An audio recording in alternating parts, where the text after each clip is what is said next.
여러분이 맥추절 한 해의 반을 정리하고 또 반을 시작하면서 하나님 앞에 드러난 역사와 숨겨진 역사, 이런 제목으로 말씀을 드리게 됐습니다. 사실 드러난 것과 숨겨진 것이 역사에는 모두 있는데요, 복음, 하나님이 주신 예수 그리스도 관점으로 바라볼 수 없으면 정확하게 보지를 못합니다. 세상에는 눈에 보이는 것만을 중요하게 여기는 흐름들이 있기 때문에, 그러다 보면 하나님의 계획을 성도들이 꼭 봐야 되는데 그러지 못하는 경우도 있지요. 오늘 읽은 본문에 보니까 로마 황제가 명령을 내리기를, 추방령을 내렸는데 유대인이 아닌 사람, 로마 사람이 아닌 사람들은 로마에서 다 나가라, 이렇게 추방령이 떨어집니다. 그런데 그 속에 하나님의 숨겨두신 역사, 사실이 있습니다. 이것을 볼 수 있다면 훨씬 더 삶이 복음 안에서 풍성한 삶을 살아가게 되고, 또 성경을 바로 보는 그런 시각들을 갖는다면 우리들 인생들도 성령 인도를 받는데 훨씬 윤택하리라고 생각합니다. 첫 번째입니다. 하나님의 말씀 그대로 성취되는 것이 역사입니다. 세상이 누가 영웅도 나오고 호걸도 나오는 이야기가 많습니다. 그런데 하나님의 말씀 그대로 성취되어 가고 있습니다. 왜냐? 하나님이 인류와 역사의 주관자가 되시기 때문입니다. 하나님은 절대 주권을 가지고 일하시고 계획하신 것을 성취해 나가시는데, 그냥 흘러가는 것이 아니라 역사를 움직이시는 하나님의 법칙이 있다는 거예요. 그 법칙이 뭐냐? 하나님은 하나님의 말씀을 미리 주시고 그 말씀을 이루어 가시는 게 우리가 흔하게 말하는 역사라는 것입니다. 그래서 성경을 가만히 보면 과거도 현재도 미래도 볼 수 있게 됩니다. 무슨 말입니까? 내가 직접 살지 않았지만 성경을 통해서 하나님의 말씀을 떠나는 불순종한 창세기 3장 때문에, 이 과거 때문에 사람들에게 문제가 왔구나. 그러면 오늘 내가 살고 있는 이 시대가 왜 어렵고 사람들이 고통스럽다고 하지? 그럴 수밖에 없구나.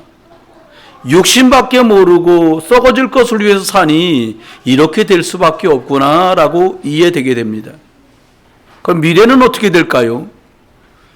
하나님을 떠나서 육신밖에 모르는 사람은 남들보다 더 가져야 되니까 성공하고 출세하고 과시하고 스스로 높은 척 자고해야 되니까, 오히려 그러다 보면 더 깊은 실패 속에 갈 수밖에 없다는 것을 보게 됩니다. 그래서 하나님이 아브라함에게 본토 친척 아비 집을 떠나서 내가 너를 축복할 곳으로 떠나라고 가라고 말씀하신 그 말이 이해되는 거지요. 두 번째입니다.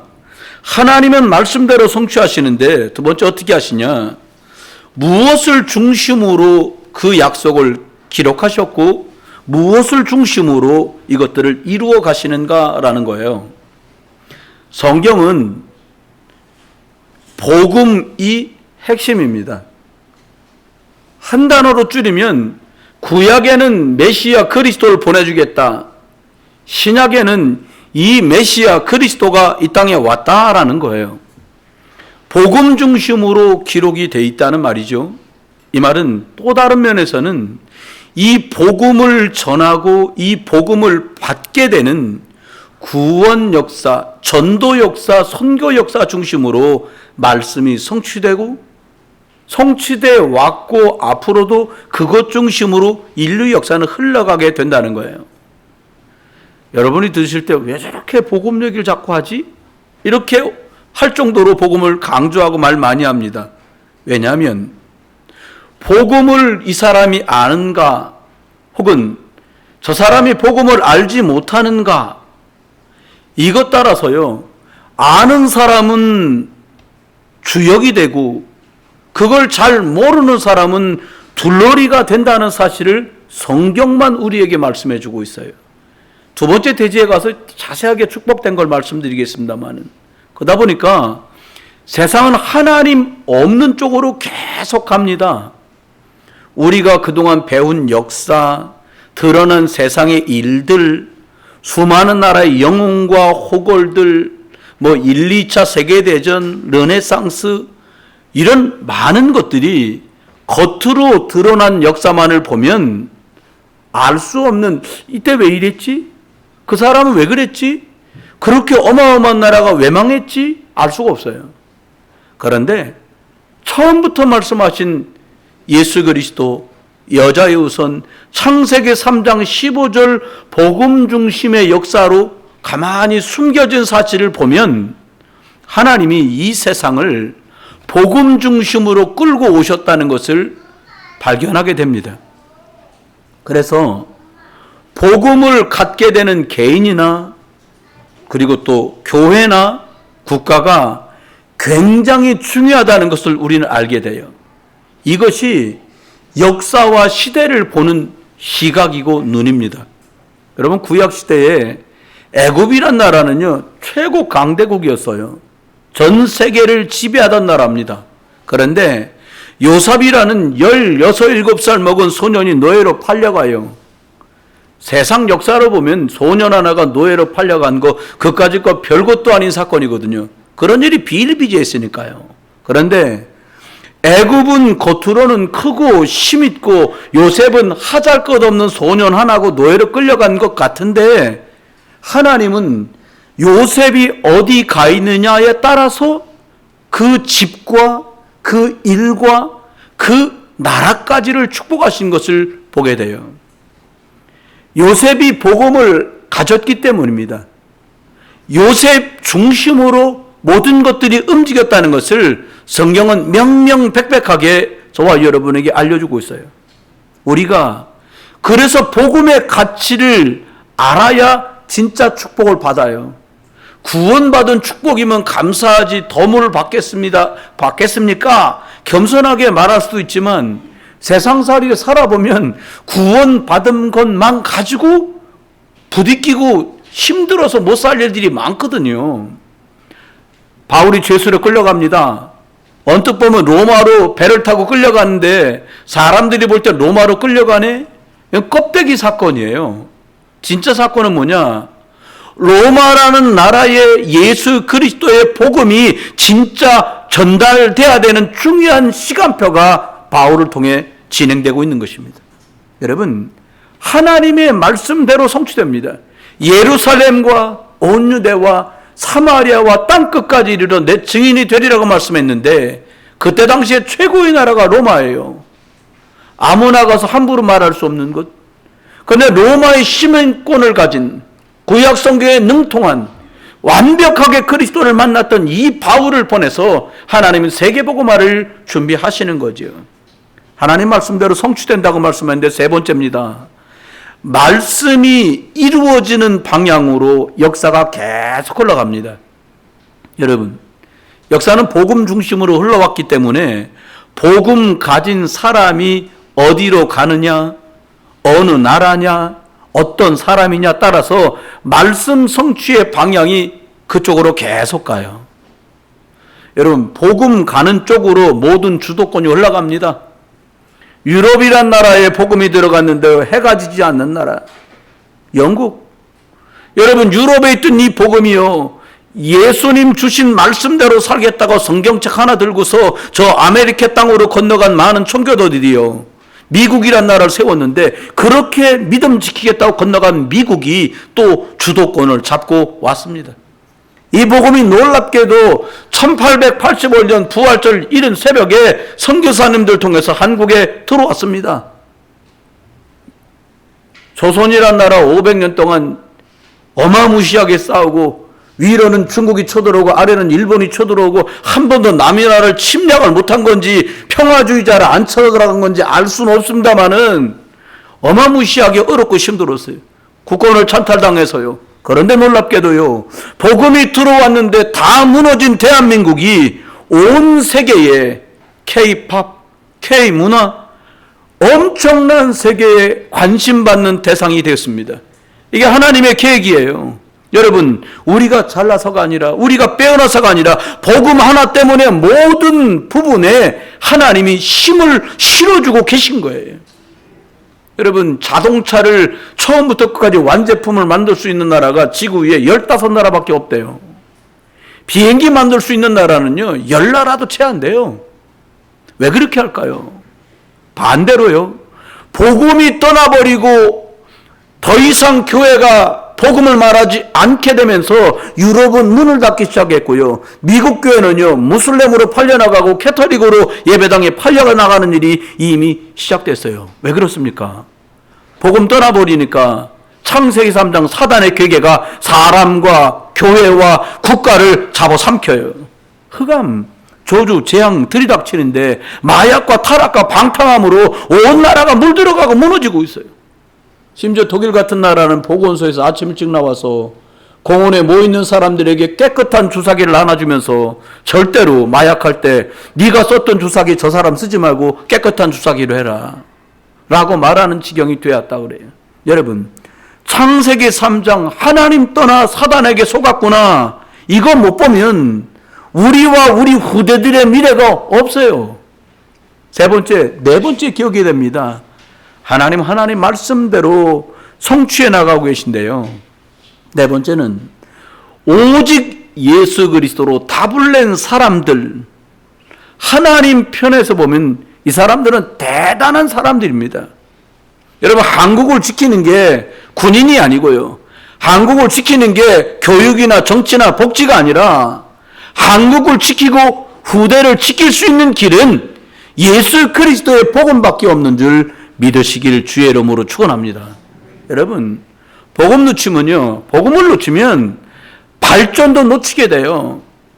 유럽이나 미국이란 나라가요, 껍데기만 보면 엄청나게 화려하다고 말을 해요. 그런데 막상은요, 타락하고 계속해서 무너져 가고 있어요. 그들이 복음을 붙들었을 때는 주도권을 가진 나라였는데 그들의 운명이 바뀌어요. 여러분, 복음을 잡았느냐 놓쳤느냐 개인의 운명도 왔다 갔다 합니다. 정치, 경제, 교육, 나라를 살리는 것이 이것이 아니라 예수 그리스도의 복음 가진 목회자와 성도들, 교회와 복음 전달할 우리 후대가 있기 때문에 대한민국은 복받은 나라고 더 많은 복을 237 나라 살려야 되니까요, 받게 될 것입니다. 여러분, 그리스도 예수의 언약을 붙잡고 또 다른 사람에게 복음을 전하는 것이 하나님의 계획이에요. 전도와 선교에 방향 맞춘 사람과 교회, 분명히 하나님 그들에게 역사의 주도권을 맡기십니다. 인구 대비 가장 많은 선교사를 보내는 나라 대한민국, 하나님은 높여주셨어요. 숫자로 가장 많은 선교사를 보내는 나라 미국, 하나님은 지금도 쓰고 계세요. 십자가 그리스도의 복음이 들어가면 창세기 3장 재앙이 떠나갑니다. 안 되는 원수마귀 악령이 떠나가고 뭔가 회복되기 시작합니다. 잘하려고 몸부림을 쳐도 안 됐는데 한때 잘 살고 발달됐던 나라들이 복음을 거부하면서 다 무너집니다. 러시아 김일성이라는 사람의 총을 뻥뻥 쏘고는 하나님 같은 거 죽었어, 다 죽어가잖아요. 거지처럼 삽니다. 러시아요, 극소수의 사람만 잘 사네 못 사네 하지 지금도 줄 서서 빵을 타는 나라가 러시아인데요. 여러분, 다 망해버렸습니다. 개인이나 국가도 똑같습니다. 이게 영적인 공통점입니다. 복음을 깨닫고 예수 그리스도의 복음을 붙들면, 이 복음을 감사하며 누리면 하나님은 시간을 따라 감당할 수 있을 만큼 하나님 우리를 축복하시고 영육을 회복하실 줄 믿으시기 바랍니다. 복음만 들어가면요, 무너졌던 것들이 살아나요. 어떤 게 살아나요? 아, 나 하나님 자녀구나. 창세기 1장 27절이 깨달아지는 거예요. 그러니까 2장 7절에 죽은 내 영혼 속에 하나님의 말씀의 생기가 들어와서 살아나게 되는 거지요. 더 갖고 싶어도 안 됐는데 이 영육이 살아나니까 하나님이 에덴의 축복을 주신 것들을 생육하고 번성하고 충만하고 정복하고 다스릴 수 있는 능력이 따라오게 되는 것입니다. 우리나라 역사가 5,000년 정도 됐다 그래요. 한 번도 중국보다 강해본 적이 없습니다. 아니, 우리나라 임금님을 세우는데 왜 그 나라에 가서 허락을 받아야 됩니까? 그 정도로 빈약한 나라였어요. 그런데요, 복음 들어와서요, 곳곳에 예수 이름 선포되고 곳곳에 예수 이름이 찬양 불러졌더니 하나님은 완전히 바꿨어요. 땅덩어리는 중국이 큰지 몰라도 하나님 세계에 큰 생명의 영향력을 미치는 그런 나라로 복음 하나 때문에 하나님이 축복받은 나라가 된 줄 믿으시길 주의 이름으로 축원합니다. 두 번째입니다. 저는 이 두 번째 걸 여러분에게 더 강조드리고 싶어요. 드러난 사실보다 숨겨진 사실이 더 많거든요. 여러분, 세상은 창세기 3장 하나님 없는 쪽으로 계속 흘러갑니다. 겉으로는 흑암이요, 세상 주권을 잡고요, 강대국 중심으로 막 끌고 가는 것처럼 보여요. 그런데 숨겨진 사실은 그렇지 않습니다. 하나님은 바벨론이라는 나라를 세워가지고 유대인들을 다 끌어가고 어렵게 만든 줄 알았더니 시간이 70년 지나니까 바벨론에 있는 고관 대작들도 다 여호와 하나님 앞에 무릎 꿇고 예배하는 자로 바꾸셨어요. 여러분, 누가복음 2장 1절로 7절을 보니까 로마 황제가 이게 황제가 명령을 내립니다. 뭐라고 황제? 야, 너희들 원래 원적지로 가서 전부 호적을 하도록 해라. 이게 하나님 말씀의 성취예요. 무슨 말입니까? 구약의 미가서 5장 2절에 예언되기를 예수 그리스도가 베들레헴에서 태어날 걸 예언했거든요. 호적을 하러 가라고 하니까요, 아버지 요셉과 육신의 어머니였던 마리아가 고향으로 내려갔는데 고향이 어디냐? 베들레헴이 원적지예요.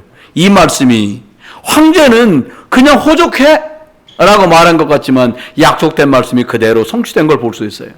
하나님 모든 사건과 문제 속에서 말씀을 지금도 성취해 나가십니다. 여러분, 까딱 잘못하면 껍데기만 보고 왜 이런 문제가 오지? 그러면 실망하고 원망하고 낙심하고 불평할 수 있어요. 그런데요, 낙심하고 원망하고 불평하다 보면 응답이 왔는데도 응답도 못 보고 놓쳐버리는 경우도 많아요. 여러분, 제대로 봐야 합니다. 두 번째입니다. 드러난 사실보다 숨겨진 사실이 있는데요, 오늘 브리스길라 아굴라가 오늘 본문에 보니까 로마에서 부를 상당히 일구고 잘 살았어요. 근데 오늘날 황제가 명령을 내립니다. 로마 사람 아닌 사람 로마에서 다 나가. 여러분, 그동안 일구었던 재산을요 다 놓고 나가야 되니까 얼마나 실망스럽겠어요. 그런데 여기에 하나님의 숨은 사실 계획이 있습니다. 하나님은 브리스길라 아굴라 부부가 이 로마를 떠나 고린도로 가게 되고요, 바울도요 복음 아테네에서 전하다가 고린도로 가서 이 부부와 사도 바울이 만나는 사건을 일으키게 돼요. 뭐가? 추방령이. 로마서 쫓겨난 그들이 고린도에 가서 바울을 만나서 세계에 복음화할 수 있는 엄청난 영적인 것과 경제 축복을 이루어갑니다. 이유는 뭐냐? 세계 복음화 때문에. 하나님은 숨은 사실을 아는 자만, 하나님이 숨겨둔 사실을 아는 자는 감사하면서 감격하면서 그 길을 갈 수 있어요. 그런데 마음에 이해되지도 않고 눈으로 보이지도 않으면 원망하고 무너지는 수밖에 없어요. 여러분, 축복의 숨은 시간표가 있거든요. 예수 그리스도 복음에 대한 눈을 가진 사람만 이것을 볼 수 있고 알 수 있어요. 불신자는요, 말해줘도 이해가 안 되고 설명해도 깨닫지 못합니다. 세 번째입니다. 드러난 사실과 숨겨진 사실이 있는데요, 요셉은 어릴 때 동생을 낳다가 어머니가 일찍 돌아가셨어요. 아버지가 그러니까 또 불쌍히 여겼지요. 17살 되던 해 형들이 요셉을 얼마나 미워했든지 자기들을 도와주려고 온 요셉 동생을 갖다가 노예로 팔아버려요. 거기 끌려간 집에도 천신만고 끝에 겨우 먹고 살만한데요, 갑자기 주인님의 아내 되는 분이 유혹을 계속하는데 그거 뿌리쳤다가 누명을 쓰고 감옥에 갑니다. 30살에 이력 애굽의 총리가 돼요. 온 땅을 호령하는 성공하는 사람이 된 거지요. 그가 40쯤 됐을 때 그의 형제와 가족들이 쌀을 사러 찾아옵니다. 여러분, 이때 요셉에게는 어떤 감정이 들었을까요? 눈물 많고 한 많은 과거의 세월을 회상했을까요? 아니면 나를 팔아먹자고 죽이자고 말했던 그 형놈을 바라보면서 너 두고 봐라 하고 이빨을 갈았을까요? 아니면 내가 총리가 됐는데 보디발의 마누라에게 보복을 했을까요? 요셉은 창세기 45장 5절에 이렇게 고백합니다. 형들에게 이렇게 고백을 해요. 당신들이 나를 이곳에 팔았다고 해서 근심하지 마십시오. 한탄하지 마십시오. 하나님이 생명을 구원하시려고 나를 당신들보다 먼저 보내셨나이다. 여러분, 하나님의 숨겨진 계획을 본 사람은 드러난 것밖에 볼 수 없는 사람들이 범할 수 있는 그 원망과 시기와 질투를 뛰어넘어요. 하나님의 숨은 사실을 보는 사람의 특징이 있습니다. 상처받지 잘 않아요. 두고 봐라. 기야만 대봐. 나는 너한테 가만히 있을 것 같아? 여러분, 보이는 것만 말하면 계속 상처받습니다. 우리가 혹 지난날 사건들이 가슴 아프게 남아있는 거 계십니까? 다시 예수 그리스도 앞에서 재해석하세요. 하나님은 이 일을 발판 삼기를 원하십니다. 여러분, 원망과 상처로 남아있으면 평생 그것이 발목을 잡고요, 진짜 응답 곁에는 가보지도 못해요. 형들을 원망하고 보디발의 아내를 원망하는 그 생각은 틀린 생각이에요. 하나님의 계획을 만나고 찾고 발견할 수 있기를 주 예수 그리스도 이름으로 축원합니다. 마지막 드러난 사실과 숨겨진 사실 네 번째입니다. 나나 가문의 배경 말씀드렸는데요. 살아오면서 여러분 개인에게 크고 작은 일들이 많이 있으셨을 거예요. 여러분 집에도 크고 작은 일이 다 있으셨을 거예요. 여러분, 하나님이 오늘 나를 이 자리까지 인도하셨거든요. 그 많은 일이 있었지만 깨닫기만 하면 됩니다. 뭐를요? 우리가 맞는 말이고 맞게 행동한 것 같지만 계속 틀린 말과 틀린 행동을 할 수 있거든요. 오늘 하나님이 나를 정말 복음 속으로 끌고 가시고 계시는구나 라고 깨닫는 순간 얘기는 다 끝나요. 하나님이 이 일과 문제를 통해서 내가 예수 그리스도 이름 붙들고 하나님만 바라보는 체질의 사람으로 바뀌길 원하시는구나 깨달으면 정확해요. 사실 사람이 살다 보니까 나이가 들수록 잘 안 바뀌는 것 같아요. 저도 어른들하고 통화를 하다 보면 연세 잡순 분이냐 젊은 분이냐 특징이 뭐가 있냐면, 연세 잡순 분들은 당신이 하고 싶은 얘기가 다 끝나면 전화를 끊는다는 거예요. 좀 여유 있는 사람은 주고받고가 되겠잖아요. 여러분, 나이가 들수록 체질이 안 바뀌는데 이 일을 어떻게 하겠습니까?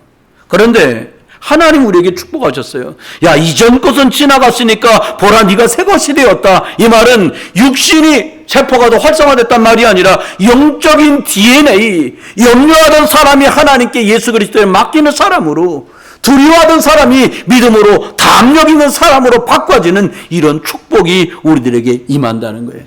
말씀을 붙잡고 그것이 각인되고 그것이 내게 뿌리 내리고 그것이 체질되면 나를 복음화하는 순간 달라지죠.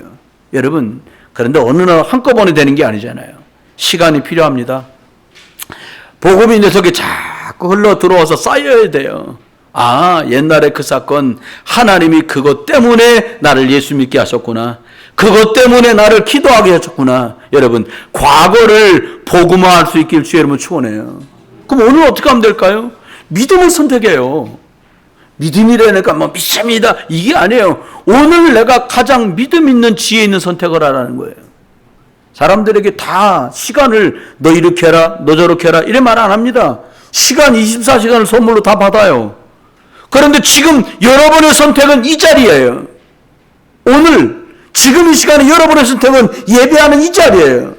그런데 그러지 못한 분들도 계시잖아요. 여유치 못한 환경들이 다 다르니까. 그런데 오늘 내가 믿음의 자리를 선택하면 우리의 미래는 또 다르게 전개된다는 거예요. 바울은 그리스도를 만나고 과거를 완전히 십자가에 못 박아 버렸어요. 그리고 나 옛날 것들 다 배설물로 버렸어. 우리는 복음도 좋고 배설물도 좋고 어정쩡하게 살아갈 때가 많습니다. 여러분, 그래도 괜찮아요. 복음을 계속해서 들으세요. 예수 그리스도를 굳세게 붙으세요. 그것이 저와 여러분이 살아갈 길이고 생명 얻는 길이고 복음의 능력 속으로 들어가는 길이요 방법입니다. 여러분, 원래 사람대로 그냥 내버려 놔보세요. 안 돼요. 우리의 속사람이 바뀌려고 바뀌어집니까?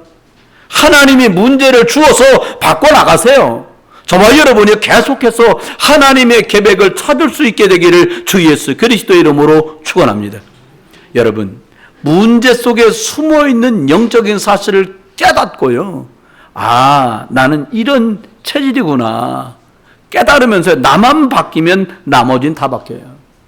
사람들은 나 중심으로 복음과 균형이 맞지 않게 살아갈 때가 많습니다. 여러분, 나 중심이 복음과 균형이 맞도록 하는 게 영적 싸움이에요. 그게 생각치유 아니겠습니까? 말씀했습니다. 모든 문제는 하나님의 말씀이 성취되는 데다 다 맞춰져 있어요. 사람들 생각합니다. 아, 나는 이런 문제가 있어. 우리 집엔 이런 문제가 있어. 우리나라는 왜 이러냐. 여러분, 심지어 우크라이나가 전쟁이 일어난 이 문제나 사건들 속에도 하나님의 역사를 중환하시는 계획이 있어요. 무슨 말입니까? 빨리 해결하려고 몸부림치면 오히려 손해가 더 많이 납니다. 첫 번째 결론, 첫 번째. 깨달아야 돼요. 아, 이유를 못 찾으면 그 문제 속에서 계속 방황해야 돼요. 무슨 말입니까? 이것 통해서 하나님 바라보라고 그러시는구나. 이 일 통해서 예수 그리스도 만나라고 하시는구나. 이렇게 발견 못하고 계획을 못 찾으면 계속 그 근처에서 뺑뺑뺑 돌아야 돼요. 드러난 문제보다는 숨겨진 하나님의 계획에 집중할 수 있기를 주의 이름으로 축원합니다. 두 번째는 우리가 귀를 기울여서 하나님의 말씀을 들을 때 변화가 일어납니다. 여러분, 아무리 사람이 잘났고 빼고 나는 재주가 남달라도 하나님의 축복하시지 않으면 안 돼요.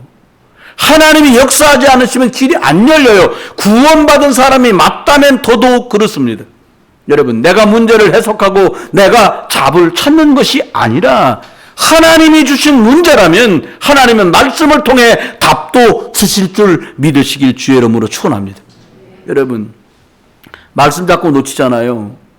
우리 집안에 우리 아버지, 우리 어머니가 겪었던 그 문제가 내 삶 속에서 또 악순환으로 반복된다는 거예요. 이 악순환의 고리를 끊고 빠져나오는 이름이 예수 그리스도인 줄 믿으시길 주의 이름으로 축원합니다.